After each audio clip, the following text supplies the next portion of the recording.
Hello, this is Cho of the Shiny Colors Discord. Welcome to another episode of the Shiny Review. Apologies for this one being a little late.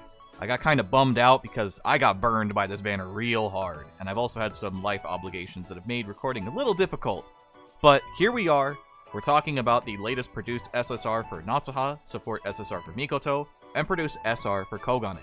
Keep in mind that Natsuha and Mikoto are both limited. They will be going away in just a few short days, so do your best to pull for them now. They're both pretty good. Starting things off, we have Natsuha. Speeding through Hokura 7, we have Natsuha, a limited dance card who bombards all the judges with multiple AoE appeals that scale based on how high your attention is. By sheer numbers alone, Natsuha has the strongest base AoE damage in one turn, with very minimal setup to get it going. She also comes with plenty of passives to complement her build, and has the highest total of stat uncaps for a produced unit yet, reaching plus 400 at 4 stars. Natsuha is easily one of the best AoE units in the game currently, if not the best as it stands. Nothing on her kit is particularly wasted outside of maybe the plus 100 to mental uncap, but it can be seen as insurance for constantly raising your attention when paired with other Hokura cards. She's an absolute gateway to making Dance Hokura a much more viable strategy going forward, and is essential for players aiming for Dance Hokura as their choice team. Her roles are Center, Attack All, Attention Up, and Interest Up, and I highly recommend pulling for Natsuha. Natsuha's initial skill is a Dance 2.0 appeal that hits all judges, that follows up with a Dance 0.5 to 2.5 appeal to all judges, that scales based on how high your attention is. This also raises the judge's interest by 10% for 2 turns, and links into a Dance 1.8 appeal to all judges. The max version of this skill is a Dance 3.0 appeal to all judges, followed by a Dance 0.7 to 3.5 appeal to all judges, scaling based on your attention, and raises the judge's interest by 20% for 2 turns, and links into the same Dance 1.8 appeal to all judges. Natsuha's 1-star passive is a Dance 60% up and Attention 100% up that requires the turn count to be 3 or earlier, and it has a 30% chance to activate 3 times. Her 2-star passive is a Dance 80% up and Attention 100% up that requires your mental to be 74% or lower. This has a 30% chance to activate 3 times, and she also unlocks an additional Dance plus 50 uncap at 2 stars. For 3 stars, she gets a Dance plus 150 uncap. At 4 stars, she gets quite a bit. She gets a 120% Dance Up passive that requires 1 or more active Attention Up buffs that has a 20% chance to activate twice. She gets a plus 100 Dance uncap and a plus 100 Mental uncap.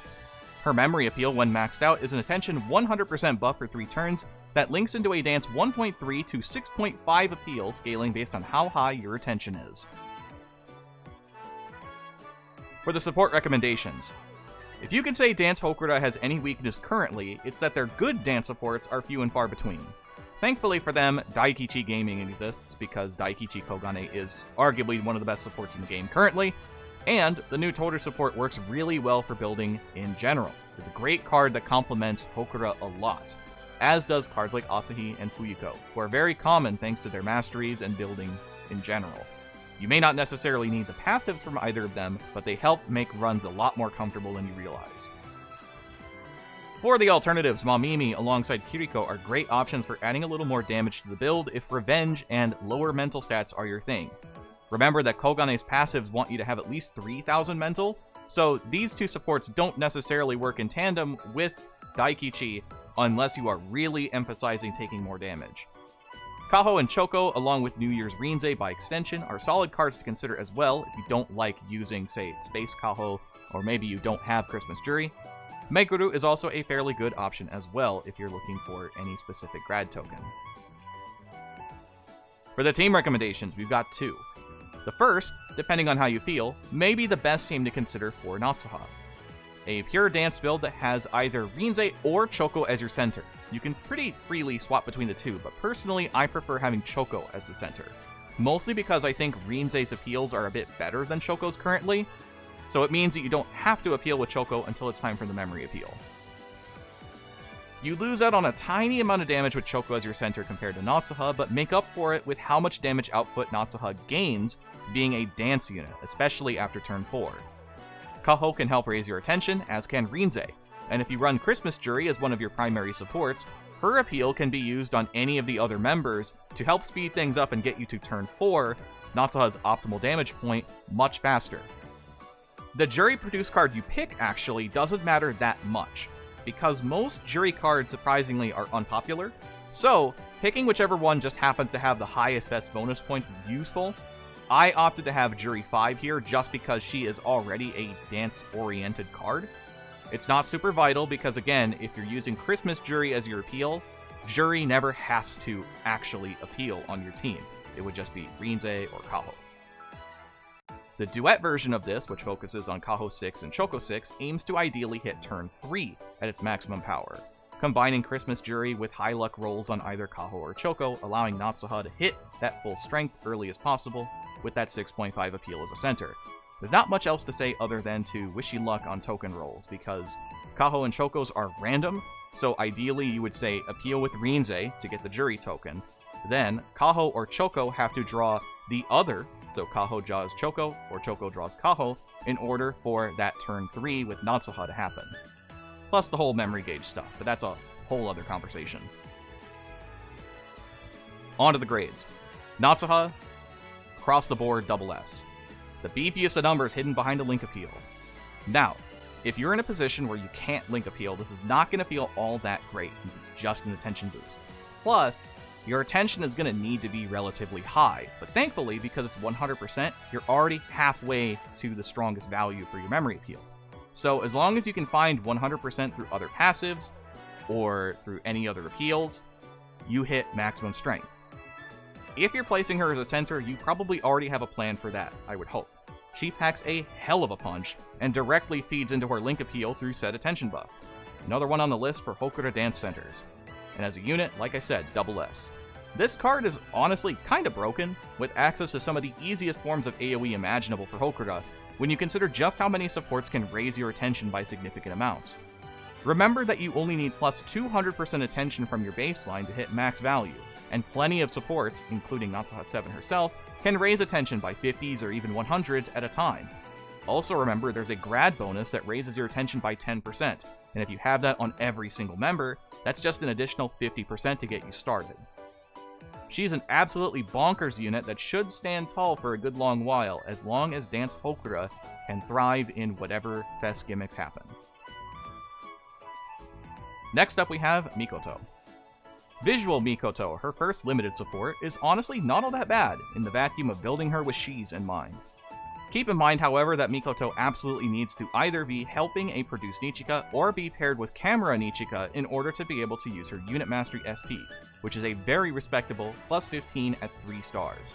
She has the highest total uncapped mastery of plus 8 and helps keep you in the visual room for longer. Her passives are amazing, but can be viewed as somewhat strict depending on if you're building Shis or not. Overall, she's really solid, and we're seeing her even being used on Visual Nocchill already. So consider that if you're a Visual Nocchill player. Her support skills are Idol's Bond, Promised Recovery, Rest Boost, and Stamina support, and she has 3 unique support skills. Visual Mastery Visual Limit, reaching plus 8 at level 80, Visual Mastery Stamina, reaching plus 5 at 75, and Unit Mastery SP reaching 15 at level 75. Her support appeal does scale, starting at a Visual 3.0 out of the box, becoming a 3.1 at level 60, and working its way up to a 3.5 at level 80. Her TFD idea is Visual, her Insight token for Grad is Visual, and her proficiencies in Landing Point are in Visual and SP. Mikoto's 0-star appeal is a Visual 2.5 that raises your Visual by 10% and lowers your attention by 10% for 3 turns each. Her 1-star passive is a Visual 50% up and attention 30% down that requires the turn count to be 3 or earlier, and has a 20% chance to activate once. Her 2-star passive is a Visual 100% up that requires your mental to be over 70% and the turn count to be 3 or later. This has a 20% chance to activate twice. Her 3-star uncap is a Visual plus 100, and her 4-star appeal is a Visual 3.5 that raises your Visual by 20% for 4 turns and lowers your attention by 20% for 4 turns. And she also unlocks a Visual 120% passive that requires your total units to be 3 or more. This has a 20% chance to activate once, and it unlocks an additional Visual plus 50 uncap. Mikoto gets an S+ to SS-. Mikoto is a definite pull for Shis players, as we have no idea what else they can play besides Visual for now. She has one of the strongest turn 1 passives in the game with a fairly generous chance at 20%, another interesting 0-star appeal, and a very Shis-driven 4-star passive that helps put her a cut above the rest. Her biggest drawback is that she's not nearly as splashable of a visual unit without a Nichika next to her, so err some caution before finding a spot for her on your team builds. If you can make the most of her, you won't be disappointed. I moderately to highly recommend pulling for Mikoto. Lastly, we have our event card, Kogane. This time our PSR event card is Kogane, a vocal dance unit who can buff your dance once maxed out, bringing back a mechanic we haven't seen in a little bit for Antika. As a bit of a refresher course, how Kogane's appeal works is that her 4-star appeal reduces your current mental by 30%, and you receive a 3-turn dance buff whose strength is determined by how much mental was lost by that 30% cut. Anything below 500 mental is a 1% buff, while the maximum is losing 1000 mental or more for an 80% buff. A word of caution if you produce Kogane and intend to use her buff. You will always be getting the 1% buff in produce modes, because there's no feasible way to hit a high enough mental stat in produce to bypass a 30% mental cut doing 500 or more damage to you. Unless you happen to have a boatload of mental uncaps that is not really existent. Her passives are the standard design we've been seeing for months, but she has a decently strong appeal for a free PSR, and the outfit is incredibly cute as always. Worth picking up, especially with the improved box event. Her roles are Buffer and Mental Shave, which, because you shave off your health. If you don't like that term, we can go with just Mental Self-Cut or something. I don't know. I figure Mental Shave kind of makes sense. And you might as well farm for Kogane while she's here. Kogane's initial skill is a Vocal 2.8 appeal that reduces your current mental by 20% and links into a Vocal 3.0 appeal. The max version of this skill is a Dance 3.0 appeal that raises your dance by 1 to 80% up for 3 turns, that scales based on how high the mental cost was of this appeal, which is a 30% reduction to your current mental. This links into a Dance 3.0 appeal. Her 1-star passive is a Vocal 12% up if your mental is 75% or higher, has a 40% chance to activate once. Her 2-star passive is a Dance 24% up that requires their turn count to be 3 or earlier. This also has a 40% chance to activate once. Her 3-star uncaps are a plus 50 to Vocal and Dance, and her memory appeal when maxed out is a Vocal Dance 30% up for 3 turns that links into a Dance 150% up for 5 turns. For the support recommendations, Vocal has plenty of decent options to work with, but not as many as you'd like for Antika specifically. Since we can't run Footbath Kogane because we're producing Kogane, we're limited to more or less just Kiriko. There's plenty of mental and vocal growth in this kind of setup, with varying levels of payoff depending on the build you opt for. The dance side of things is about as standard as always. Hokura have a great assortment of cards to work with, while Mamimi has Wanderlust for later players, or Potato Mamimi for players who have been around for a while, and synergizes a bit better with Antika as a whole. You can also include Onsen Kiriko alongside Mamimi to pair up with. Overall, as a center, Kogane earns a D to a C-. This is really not that good at all. While the premise of a 150% buff is cool, Antika can't make great use of this in a substantial way unless you're aiming for a turn 6 win, which the odds of that happening outside of specific gimmick fests is incredibly unlikely, so just focus on using Kogane as a utility card rather than your primary center. As a unit, she gets a C+. Kogane is slightly better than the average event PSR thanks to her ability to help revenge-based teams, as well as potentially provide a large dance buff if your team is built bulky and it's a favorable turn 1 appeal. It's a cute costume and has some possible applications on certain teams depending on your playstyle, so keep that in mind if you do intend to use this Kogane. And that will do it for the video today. Thank you so much, as always, for watching. Next time we'll be talking about the upcoming banner, which features a new SSR for Chiyuki. There hasn't been an announcement as to whether or not there's a support alongside it, so we're just gonna have to see. And of course we have an event card coming as well. So let's look forward to that together. Till next time, I've been Cho, thanks for watching, have a wonderful rest of your day.